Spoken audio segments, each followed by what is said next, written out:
여러분, 우린 저번 주에 하나님께서 그 불순종에 대한 하나님의 심판으로 여자와 남자에게 중요한 두 가지 점을 말씀하셨던 것을 느낍니다. 여자에게 어떤 저주와 동시에 하나님 은혜도 있는 가장 핵심이 뭐였죠? 해산의 수고를 해야 됩니다. 여성들에게는 물론 아이를 안 낳을 수도 있겠지만은, 그러나 보편적으로 여성에게는 결혼을 해서 아이를 낳는, 그러나 그게 쉽게 나지 않는, 지금이야 뭐 제왕절개도 있고 얼마든지 의술로 할 수 있지만 고대 세계는, 그리고 최근까지도 저희 어머니도 그랬다고 그러네. 제가 늦둥이 굉장히 늦게 낳는데 들리는 소리가 이 막둥이를 낳다가 내가 신발을 다시 신을 수 있을까? 하나님 은혜로 제가 나와서 여기 지금 담임 목사로까지 와 있습니다. 이게 옛날에는 보통 일이 아니었습니다.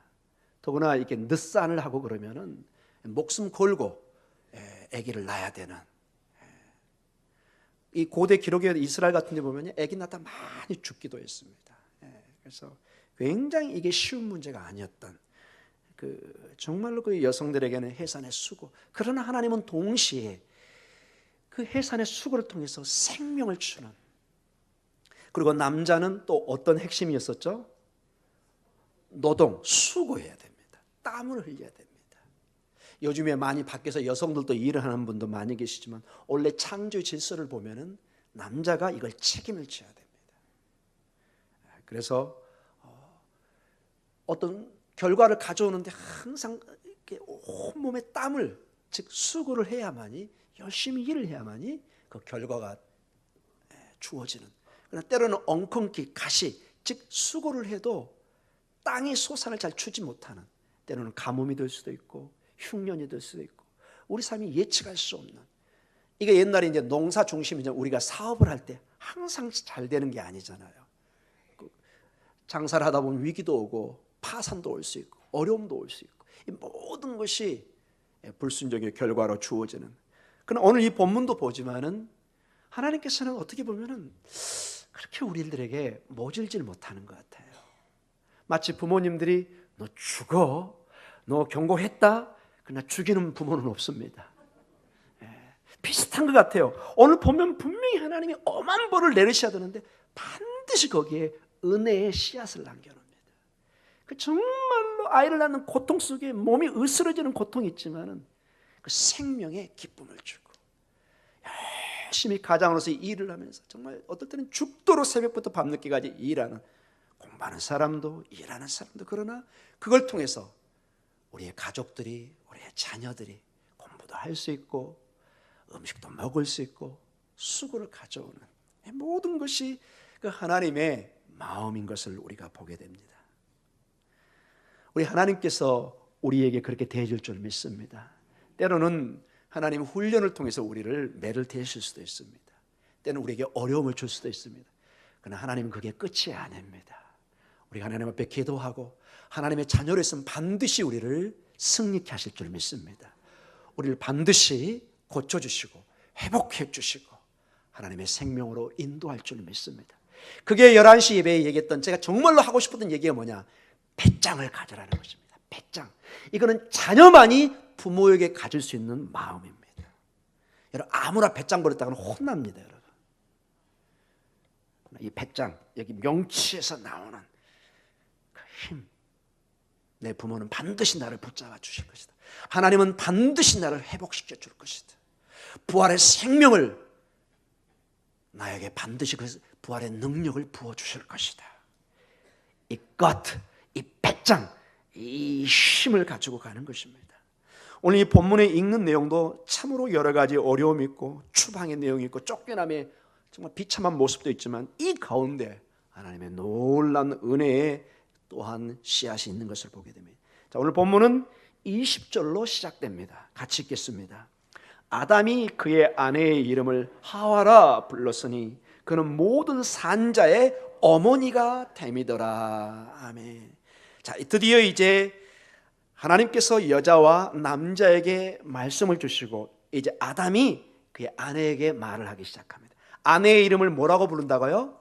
하와, 이렇게로 불렀습니다.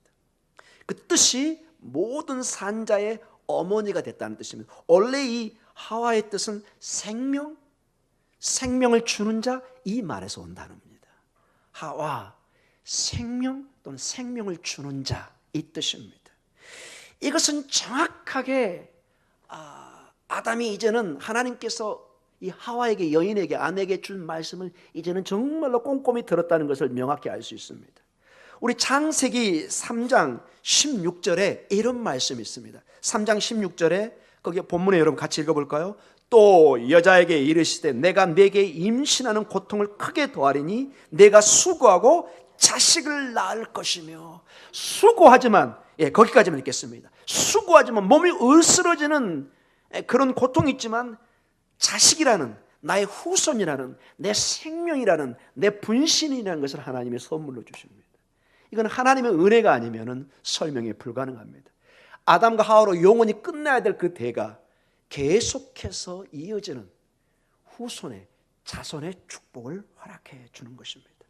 그러니 아담이 여러분 원래 이름을 짓는 사람이잖아요. 여러분 이름을 짓는다는 것은 이게 고대 세계에는 창세기도 나와 있지만 그 사람의 정체성을 말해주는 것입니다. 그 이름을 통해서 그 모든 그 사람이 누군가, 그 물것이 무엇인지 그 정체성, 그것을 이렇게 정의해 주는 것입니다. 여러분 코끼리 금방 생각이 나시죠? 코끼리 하면서 바다의 붕어를 생각하는 사람, 붕어가 바다에서 안 살군요. 죄송합니다. 바다의 고기를 생각하지 않습니다. 코끼리 그러면 밀림의 코가 이만하고 덩치 이만하고, 우리가 뭐 이렇게 설명을 하지만 이게 딱 생각이 나는 것입니다. 코뿔소, 악어, 뱀, 즉각적으로 이게 이미지가 옵니다. 이게 이름에 엄청난 힘이라는 것입니다. 김진학 목사,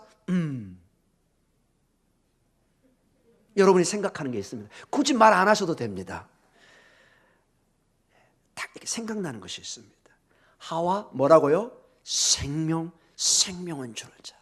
즉 여인에게 심판이, 저주가 가해졌지만 놀랍게 하나님께서 그 여인을 통해서 자손을 이어가게 하는, 생명을 주게 하는 이러한 놀란 약속을 보면서 거기서 아담은 희망을 보는 것입니다. 그러면서 이름을 하와. 원래 여자의 이름은 뭐냐냐? 이샤였습니다. 이샤, 이 여인. 이시, 남자, 이샤, 여자. 근데 이름을 이제 새롭게 바꿉니다. 뭐라고요? 하와, 하와. 생명이다. 생명을 주는 자다. 사랑하는 성도 여러분, 여러분에게도 이 축복이 있는 줄 믿습니다. 비록 우리에게 말할 수 없는 고통과 연약함이 있지만, 정말 인간적으로는 연약해 보이지만 나를 통해서 얼마나 귀한 생명이, 놀라운 일이 있습니까? 여러분을 통해서 여러분의 가장 귀한 아들과 딸이 나온 것입니다. 할렐루야. 여러분은 그것만 가지고도 자랑할 수 있습니다. 그것만 가지고도 세상에 그 누구보다 귀한 일을 한 것입니다. 여러분 그걸 믿으십니까? 아멘. 여러분 부모님들 자부심을 느끼시기 바랍니다. 하나님 앞에 감사함을 느껴야 됩니다. 나를 통해서 새로운 생명이 나왔다. 저처럼 이렇게 자녀가 없는 사람은 어떻게 해야 될까요? 영적인 자녀를 낳으면 되는 거죠. 할렐루야. 자, 고통이 있지만 생명의 자녀가 계속되어지는 축복을 우리가 보게 됩니다. 그래서 이제 아담은 하나님의 저주 속에서 놀라운 희망을 선언합니다. 자, 그 마음을 가지고 20절을 다시 한번 읽어보겠습니다. 같이 읽습니다. 아담이 그의 아내의 이름을 하와라 불렀으니 그는 모든 산자의 어머니가 됨이더라. 아멘. 마땅히 죄로 죽어야 되는데 하나님께서 놀랍게서 죽음이라는 그 심판이 있지만, 물론 죽죠. 나는 죽지만 또 다른 나, 후손을 하나님이 선물로 주십니다. 그게 끝이 아니라는 것입니다. 얼마나 여러분 감사한 길입니까? 이 생명은 죽음을 이길 수 있는 유일한 인간의 하나의 길 중에 하나입니다. 나는 사라지지만 또 다른 나의 분신이 남아서 계속 이어가는 것을 보게 됩니다. 창세기 3장 21절을 같이 읽도록 하겠습니다. 여호와 하나님이 아담과 그의 아내를 위하여 가죽옷을 지어 입히시니라. 아멘. 여러분 이 본문에 대해서 설교를 많이 들으셨을 거예요. 이 가죽옷에 대해서 이런 것들. 이거는 엄청난 하나님의 은혜가 있는 것을 보게 됩니다. 이건 전적인 하나님의 은혜의 상징인 것을 보게 됩니다. 그 전에는 아담과 하와가 여러분 무엇으로 자기의 부끄러운 걸 가렸죠? 나뭇잎, 특히 어떤 잎이었죠? 무화과 나무잎. 무화과 나무잎. 개인적으로 제가 좋아하는 열매 중에 하나입니다. 그러나 여러분, 무화과 나무는 어때요? 금방 시들고 말라버리죠. 굉장히 한식입니다. 물론 가죽옷도 그렇지만, 그러나 무화과 나무와 이 가죽옷의 큰 해석은 우리가 전통적으로, 여러분, 가죽옷, 가죽, 어떻게 그 가죽이 생기죠? 짐승을 그냥 산채로 만들 수 있나요?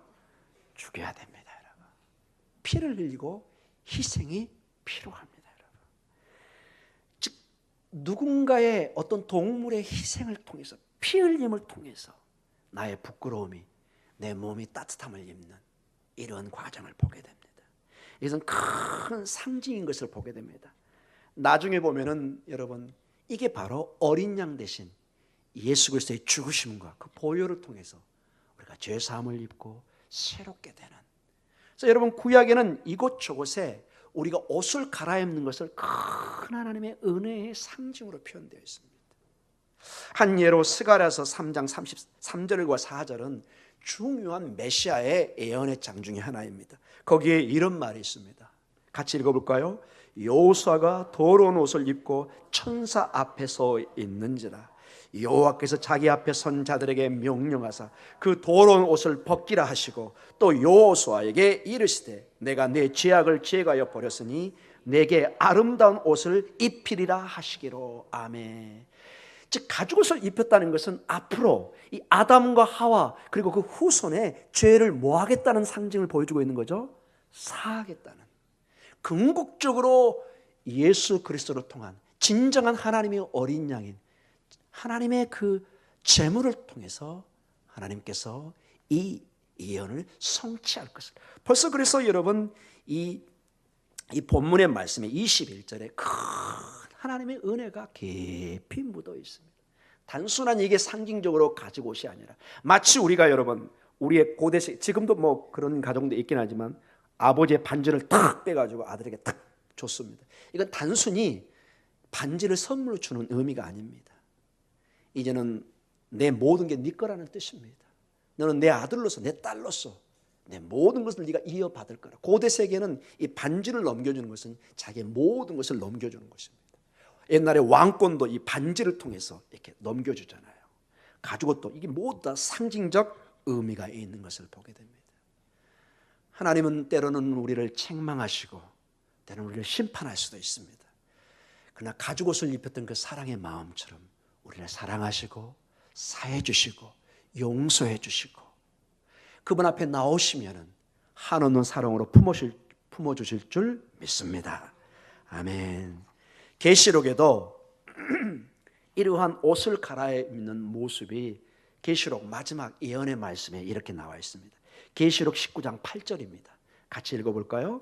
그에게 빛나고 깨끗한 세마포 옷을 입도록 허락하셨으니 이 세마포 옷은 성도들의 옳은 행실이로다 하더라. 아멘. 이 옷의 이 입는 모양을 통해서 하나님의 놀라운 축복의 상징으로 오늘 말씀해 주고 있습니다. 그러면서 오늘 3장 21절로 계속 내용은 전개되고 있습니다. 22절 같이 읽겠습니다. 여호와 하나님이 이르시되 보라 이 사람이 선악을 아는 일에 우리 중 하나같이 되었으니 그가 그의 손을 들어 생명나무 열매도 따먹고 영생할까 하노라 하시고. 아멘. 자, 22절은 굉장히 어떻게 보면 쉬운 본문이지만 어려운 본문일 수도 있습니다. 이 본문은 유대인은 그렇게 해석하지 않지만 상당수의 우리 신앙인들은 여기에 하나님께서 누구하고 대화하고 계시죠? 제 질문이 좀 어려우신가요? 22절 다시 처음부터 다시 읽겠습니다. 여호와 하나님이 이르시되 보라 이 사람은 선악을 하는 일에 누구? 우리 중 하나같이 되었으니. 우리 무슨 말이에요? 복수형이잖아요. 복수형. 대부분 여기서 삼위일체 이거를 꺼내는 걸 학자들이 굉장히 좀 꺼려합니다. 그러나 저는 분명히 여기에 이 복수형은 단순한 것이 아니라고 생각이 됩니다. 이미 이 안에 창세기에 이미 어린 양 되신 예수 그리스도와 성령의 사역, 아버지 하나님의 사역이 있었던 것처럼 이 복수형은, 여러분 유대인은 이 본문을 한 번도 고치질 않았습니다. 히브리 원어도 이거는 분명히 복수형으로 되어 있습니다. 하나님이 복수형을 썼다. 여러분 신구약에는 삼위일체라는 용어 자체는 없습니다. 그러나 면면이 흐르는 부인할 수 없는 가장 중요한 진리 중에 하나가 뭐냐? 하나님은 삼위시라는 것입니다. 그리고 그분이 일체라는 것입니다. 믿음이란 건 뭐냐? 먼저 믿고 그 다음에 이해하는 것입니다. 순서가 전혀 달라요. 이해하고 믿을 수도 있지만 우리 신앙은 어떻다고요? 먼저 믿고 믿는 것입니다. 먼저 믿고 보니까 그것이 이해가 되기 시작하는 것입니다. 하나님의 창조, 하나님의 그 우주의 창조자를 우리가 믿고 보니까 그 모든 기적의 사건이 믿어지고 이해되기 시작하는 것입니다. 여하간 보라, 이 사람이 선악을 아는 일에 우리 중 하나같이 되었다.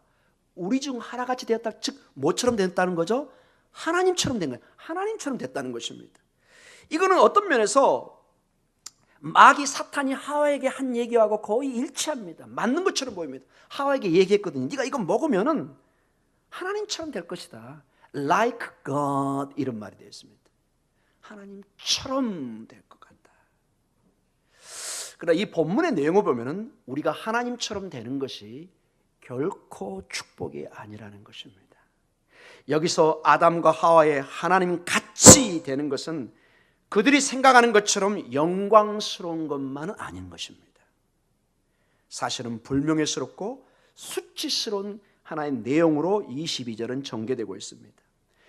자, 우리가 하나님처럼 된다고 하는 대표적인 특징 중에 하나가 우리 인간의 자율권, 우리 인간의 모든 결정권을 우리가 쥐고 있는 것입니다. 모든 세상의 운명을 내가 인간이 최종 책임자로 남아있는 것입니다. 무엇이 옳고 그른지 마지막 결정권이 누구에게 있다고요? 여러분과 저 인간에게 두는 것입니다. 근데 사실 여러분, 옳고 그른 모든 마지막 운명의 결정자는 누구죠? 하나님이시잖아요.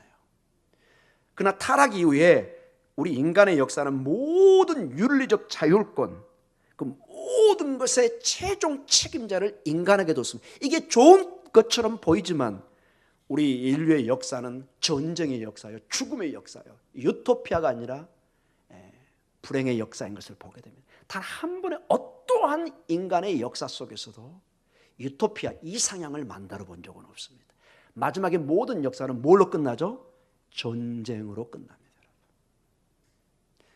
이미 인간은 스스로 자율권으로 올바른 판단을 할 수 없다는 것은 어느 정도는 가능하지만 하나님을 떠나서는 그 하나님처럼 되는 것은 환상인 것을 보게 됩니다. 착각이라는 것입니다. 우리가 우리 자신의 운명을 책임질 수 없습니다. 내가 책임질 거야. 뭘로 책임집니까, 여러분? 걱정하지 마. 오빠가 여기 있으니까 책임질 거야. 그 오빠 믿지 마세요, 여러분. 책임 못 집니다.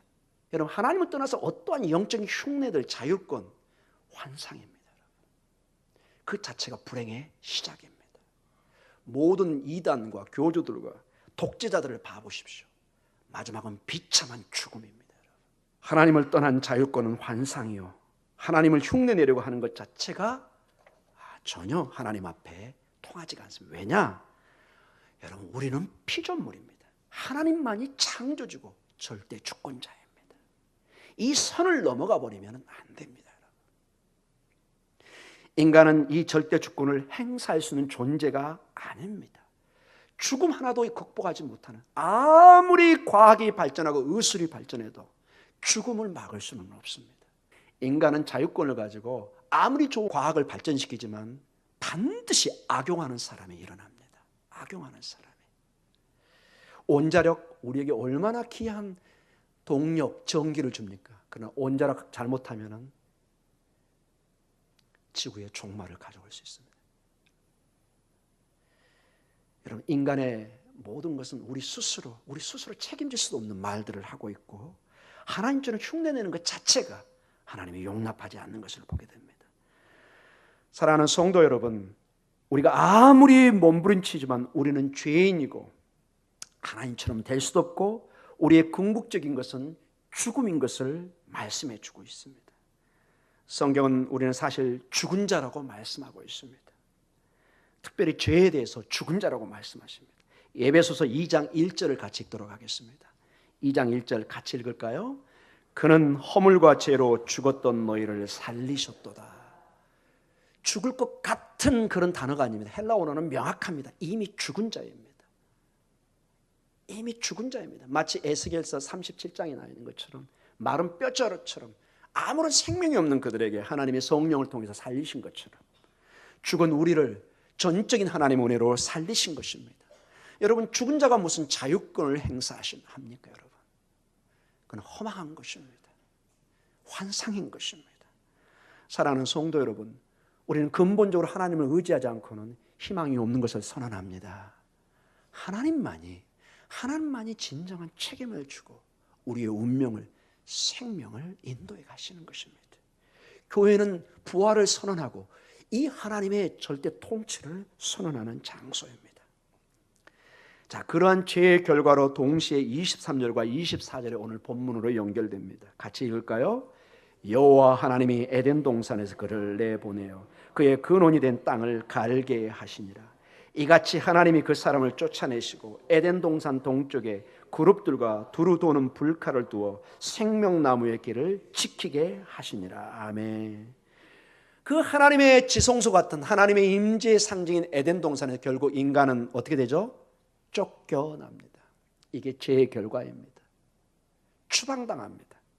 마치 여러분, 하나님의 약속의 땅, 이스라엘은 이스라엘 민족에게 성전과 같은, 이스라엘 땅은 하나님의 임재, 즉 성전과 같은 곳이었습니다. 그것에서 쫓겨납니다. 성전에 쫓겨나는 것입니다. 에덴 동산에 쫓겨나는 것입니다. 바벨론으로 갑니다. 마치 여기 동산에 쫓겨나는 모습, 이게 전부 구약의 역사의 상징적 의미로 다 연결이 되는 것을 보게 됩니다. 에덴 동산에서는 그들은 하나님의 임재 속에 하나님의 생명을 호흡했습니다. 왜냐? 하나님 자체가 생명이, 그분과 함께 동행한다, 생명을 호흡하는 것입니다. 지금 그들은 걷긴 걷되 마치 우리가 산소 없이 호흡을 하는 것과 같은 것입니다. 호흡은 하긴 하는데 전혀 생명을 호흡하지를 않습니다. 자, 여기서 우리의 설교가 끝나면 이제 영원한 추방으로 희망이 보이질 않죠.